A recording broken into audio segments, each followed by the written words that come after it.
کا نام آج بھی زندہ ہے، رابعہ بصری۔ گلگت کی عورتوں کو بھی پتہ ہے رابعہ بصری کوئی بڑی اعلیٰ درجے کی خاتون تھی، پنجاب کی عورت کو بھی پتہ ہے، عرب کی عجم کی عورتوں کو پتہ ہے رابعہ بصری نہ کوئی شہزادی تھی، نہ کوئی ملکہ تھی، نہ کوئی وہ خوبصورت تھی، نہ کوئی خاندانی تھی، بلکہ عورت ہونے کے لحاظ سے ہر عیب اس میں تھا۔ خاندان اچھا ہونا چاہیے تو وہ غلام تھیں، باندی تھی۔ شکل اچھی ہونی چاہیے تو وہ بدصورت تھیں، کالی تھی۔ پہ چلو شکل بے کیسی ہو، خاندان کیسا، اولاد کے قابل تو ہو۔ رابعہ بصری اولاد کے قابل بھی نہیں تھی، بانج اس کو کہتے ہیں، جو عورت اولاد کے قابل نہ ہو اس کو اردو میں بانج کہتے ہیں، عربی میں عقیم کہتے ہیں، آپ کی زبان میں بھی کچھ کہتے ہوں گے، ہیں؟ شونی تھی۔ تو اب بتاؤ، عورت ہونے کے لحاظ سے کوئی چیز ہے؟ شکل، پہلا تاثر شکل کالی، دوسرا تاثر خاندان غلام، تیسرا تاثر اولاد کے قابل نہیں، بانج ہے، شونی ہے۔ تو 1200 سال کے بعد میں گلگت میں کیوں اس کا نام بلند کر رہا ہوں؟ میں نے کسی بادشاہ کی بیوی کا نام تو نہیں لیا، سکندر کی بیوی اور بنو امیہ اور بنو عباس کی ملکہ اور بیگمات، ان کے نام تو نہیں لیے۔ میں کہہ رہا ہوں رابعہ بصری، ان کی عادت یہ تھی، وہ روزانہ عشاء کی نماز کے بعد غسل کر کے کپڑے بدل کے اپنے خامن سے پوچھتی آپ کو میری ضرورت ہے؟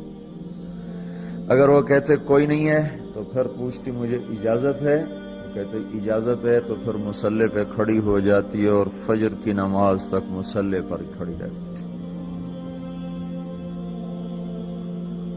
ان کا خامن جلدی فوت ہو گیا، جوانی میں ہی بیوہ ہو گئی۔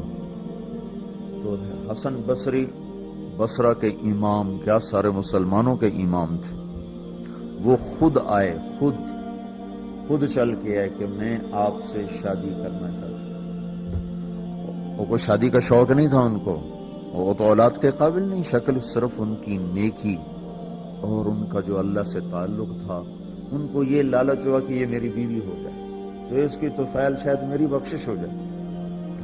تو ان کے پاس آئے، کہنے لگے رابعہ میں آپ سے شادی کرنا چاہتا ہوں، خود پیغام لے کر آئے۔ تو انہوں نے فرمایا میری 4 باتوں کا جواب دے دو تو میں شادی کر لیتا ہوں۔ کہنے لگے کیا؟ کہ یہ بتاؤ میں جنتی ہوں کہ دوزخی ہوں؟ کہنے لگے یہ تو میں کچھ نہیں کہہ سکتا۔ اچھا یہ بتاؤ جب اللہ تعالیٰ قیامت میں اعمال نامے اڑائے گا، کسی کے سیدھے ہاتھ میں آئے گا، کسی کے الٹے ہاتھ میں آئے گا، میرے سیدھے ہاتھ میں آئے گا کہ الٹے ہاتھ میں آئے گا؟ کہنے لگے یہ بھی کچھ نہیں بتا سکتا۔ کہنے لگے اچھا یہ بتاؤ جب اللہ نیکیوں کو تولے گا، کسی کی نیکیاں بڑھ جائیں گی، کسی کے گناہ بڑھ جائیں گے، میرے گناہ زیادہ ہوں گے نیکیاں زیادہ ہوں گی؟ کہ یہ بھی نہیں بتا سکتا۔ کہ اچھا یہ بتاؤ جب لوگ پل صراط سے گزریں گے، کوئی پار نکل جائیں گے، کوئی نیچے گر جائیں گے، تو میں پار نکلوں گی کہ دوزخ میں گروں گی؟ کہنے لگے یہ بھی میں نہیں بتا سکتا۔ تو پھر فرمایا اچھا جاؤ مجھے تیاری کرنے دو، مجھے ان 4 باتوں کی تیاری کرنی ہے، میرے پاس شادی کے لیے وقت کوئی نہیں ہے۔ ایک دن اٹھی، سالن پکانے کے لیے سالن ہانڈی، دیکھا تو پیاز کوئی نہیں، اب پیاز کاٹ کے ہانڈی میں ڈالا جاتا ہے۔ اب پریشان بیٹھی ہیں، نہ کوئی بیٹا، نہ بیٹی، نہ خامد، نہ بھائی، نہ کوئی خادمہ۔ تب سوچ میں پڑی پیاز کہاں سے لوں؟ اوپر سے ایک چیل اڑتی ہوئی جا رہی تھی، اس کے پنجوں میں پیاز تھا۔ جب وہ اوپر آئی ہے تو اس کے پنجے چھوٹے اور پیاز سیدھا رابعہ بصری کی گود میں آ کے گرا۔ جو ہم سے دوستی لگاتے ہیں ہم پرندوں کو ان کا خدمت گزار بنا دیتے ہیں، ہاں جو اللہ سے دوستی لگا لیتے ہیں اللہ دنیا ان کے لیے مسخر کر دیتا، اللہ دنیا ان کے پاؤں میں ڈال دیتا۔ تو جب ان کا انتقال ہوا، رات کو ان کا انتقال، تو اپنی خادمہ سے کہا بس 2-4 آدمی بلا کے مجھے جلدی سے دفن کر دو، کسی کو نہ بتاؤ، صبح لوگوں کو بتا دینا، اور مجھے کفن دینا میری وہ اس چادر میں جس میں میں تہجد پڑا کرتی تھی۔ تو انہوں نے راتوں رات دفن کر کے صبح اعلان کیا، شور مچ گیا، ہائے کیوں بتایا، کیوں نہیں بتایا، کیوں؟ تو اگلی رات ان کی خادمہ نے ان کو خواب میں دیکھا، سبز لباس پہنا ہوا، حسن و جمال، سورج چہرے پہ چمک رہا۔ پوچھا آپ کے ساتھ کیا ہوا؟ کہا میرے اللہ نے میرے ساتھ بہت عمدہ معاملہ کیا۔ کہا آپ کی وہ چادر کہاں گئی جس میں آپ کو کفن دیا تھا؟ کہا وہ اللہ تعالیٰ نے اتار لی ہے اور مجھے جنت کا جوڑا پہنایا ہے، اور اس چادر کو اللہ نے سنبھال کے رکھا ہے، جب قیامت کے دن میری نیکیوں کو اللہ تولے گا تو اس چادر کو بھی اس میں تولے گا۔ انہوں نے پوچھا منکر نکیر کا کیا ہوا؟ سوال جواب ہوتا ہے نا، منکر نکیر آتے ہیں، ان کا کیا ہوا؟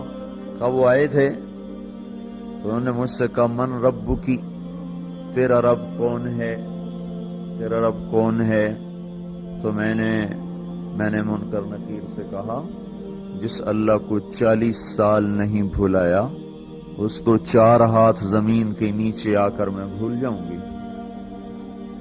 یہ نہیں کہا ربی اللہ ہے، بلکہ ان کو یوں کہا کہ جس رب کو 40 سال میں نہ بھلا سکی اس کو 4 ہاتھ زمین کے نیچے آ کر میں بھول جاؤں گی۔ تو منکر نکیر نے کہا اس کا آگے کیا حساب لینا، چلو بھائی واپس چلو، چلو بھائی واپس چلو۔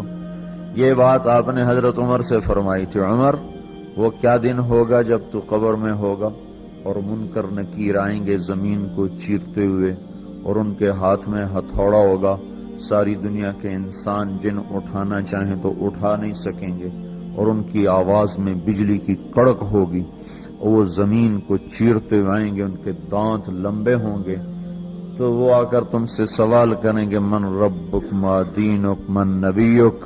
تو حضرت عمر کہنے لگے یا رسول اللہ میرے ہوش ٹھیک ہوں گے؟